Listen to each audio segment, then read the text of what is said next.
Hey, what's going on, guys? Good morning. Great job this morning, first off, and nice push at the end. I really did like the way you guys did well with that, you know. Here's some questions that I am going to answer. You guys have been messaging me some nutrition questions, so thank you for that. I'll give you 4 of them in this segment, so it's not too long because I can talk forever about this. But if you have any other questions or anything in relation to what I talk about or anything that kind of stirs, you know, just makes your brain spin, then ask me, and if I don't have the answer, I'll always find it, but most of the time I kind of get it. So let me know and just trust me with whatever questions you have if you can. All right. So first one's first. These questions were given to me last year, and of course I forgot about them, and now that person sent them to me, and this is the first ones I'm going to make sure that I talk about. So number 1 is what should I use to track, and should I be tracking food? MyFitnessPal is the most used one out there. There are some things wrong with it. There's some things great with it. I don't think you have to pay for it, okay? I would just use what it is and just to learn how to track, especially if you're not going to do it long term. MyFitnessPal is a great one to use,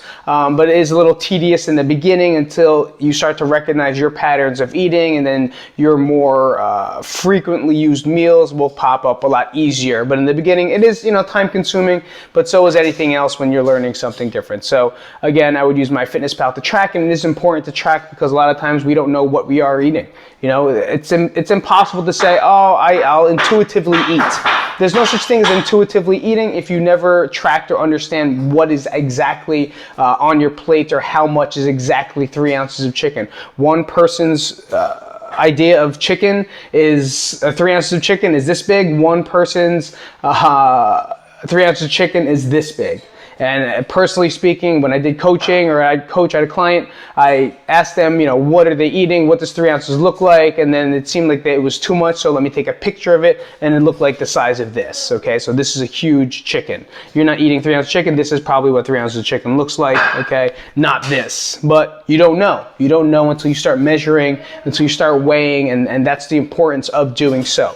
Not that you have to do it long term, but tracking does help you in this beginning process, and I think everyone should track for at least a week to know what it is they are putting on their plate and inside of their body.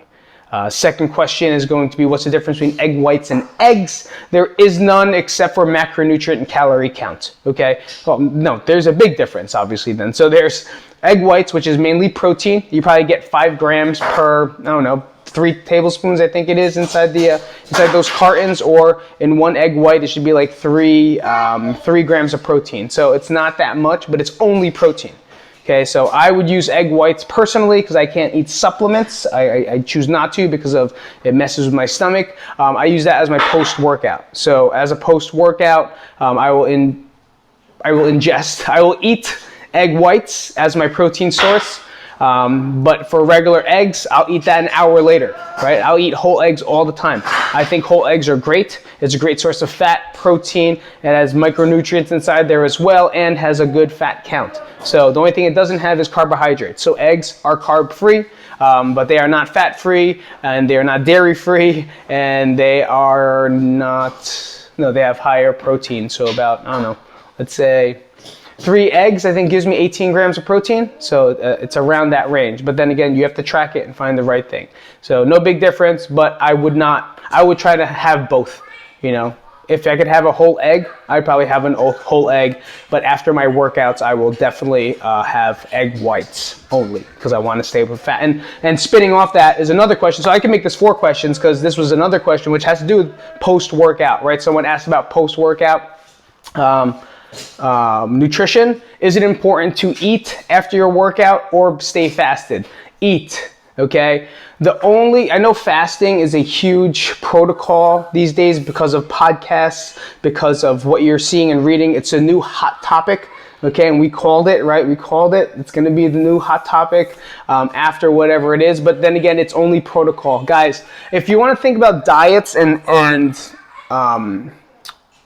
things that you see on the news, you want to look at them as a kettlebell, dumbbell, chin-up bar, barbell. They're a tool.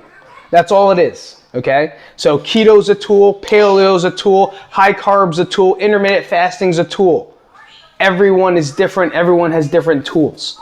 Okay, don't look at it as that this is the only way it's going to go. There's a benefit for all, but it's as long as it's put in the proper place.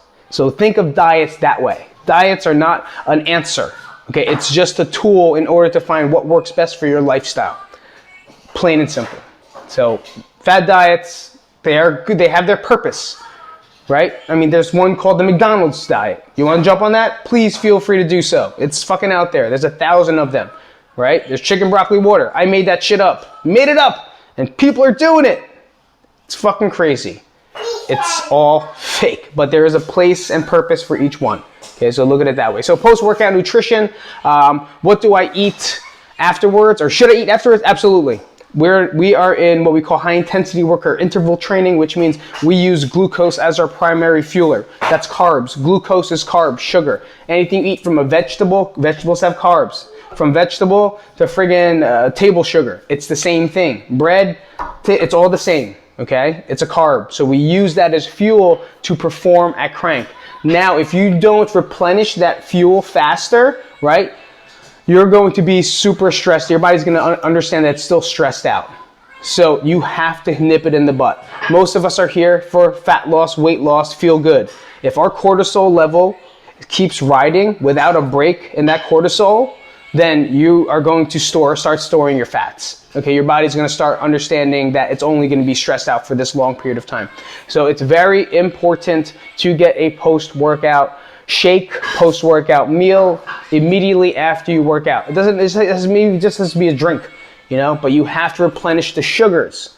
You have to replenish the carbs after your workout. Otherwise, especially in the morning, if you're a Breakfast Club person, your cortisol is highest in the morning. Your body is getting ready to be active. And now you're adding more stress to it, which is a crank workout or a high run or a weightlifting session. And now it's cortisol is producing hard. Cortisol is not bad. It's anti-inflammatory. It's trying to shut your stress levels down. It's trying to control that, right? It's trying to control your stress. But the longer it goes, the worse it's going to be for you. Because now fat, everything starts turning off. And now fat is going to become the primary source of storage because it literally thinks it's dying. So you have to replace it with the nutrients to make the cortisol understand it doesn't have to work anymore. I'll allow carbohydrates to fuel my body again. Hopefully that wasn't drawn out, makes sense. Now, if you want a ratio, I would say 2-to-1, carbs to protein. So if I'm taking in 20 grams of protein, I'm eating 40 grams of carbohydrates. Okay, I know it sounds weird in this day and age, but if you work out at crank and you do crank workouts, you better be eating carbohydrates because we made that mistake years ago, and I could talk about that some other time, or if you want me to, comment and let me know if you want me to talk about that. All right, so carbs are important in what we do. The only time they're not important is when it's placed for a reason why we're not using carbohydrates, and it's usually for sedentary people. Okay, sedentary people don't use any, like literally work, not any, but you know, they always do, but they don't work out, so their body doesn't need that. Runners need it too. It's a big thing now is runners can be keto and perform. If you want that video, let me know because it's completely false. Okay, it's completely false and I can explain why. Next topic. Last one. 1, 2, 3. The fourth one is, shoot, I forgot it. Let me look. Well, certain amount of carbs. That spins off to the next one. Are there a certain amount of carbohydrates that one person should be having? The answer is that all depends. Okay, everyone is different. Everyone's prescription of carbohydrates should be where they need to be based off their maintenance or their calorie count. Okay, if having carbohydrates is not bad, you have to learn how to use them correctly. You have to know the amount that you should be taking in. I've been a shitty trainer and a shitty nutrition person and told people to stay away from carbs because it worked. You know, it worked. It helped people lose weight. It helped people lose fat.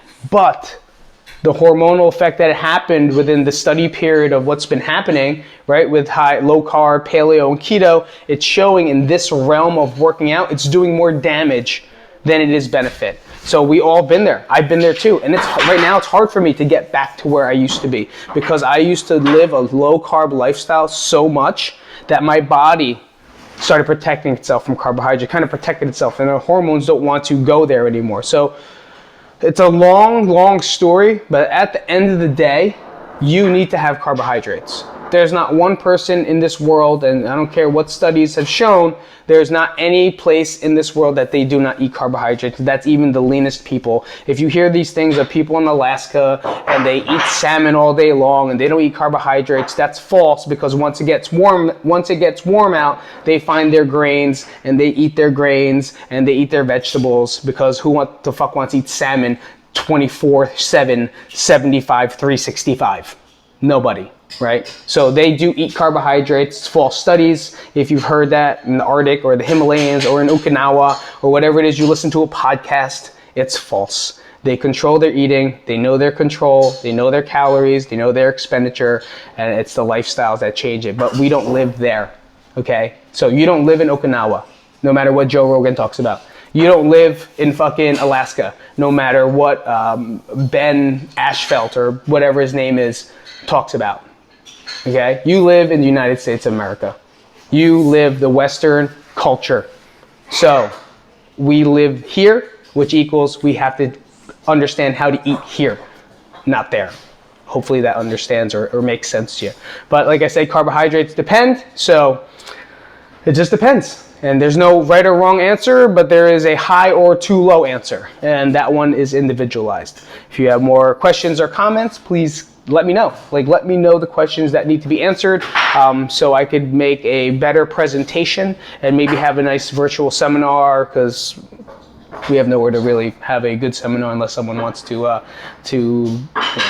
bring us to their house with no mosquitoes and beverages after. So we can do it that way. All right? I'll see you guys later. If you have anything, please let me know. And I have a few more, actually a lot more to answer. And keep hitting me up with some questions, please, because this really helps everybody at the same time. All right, I'll see you guys later.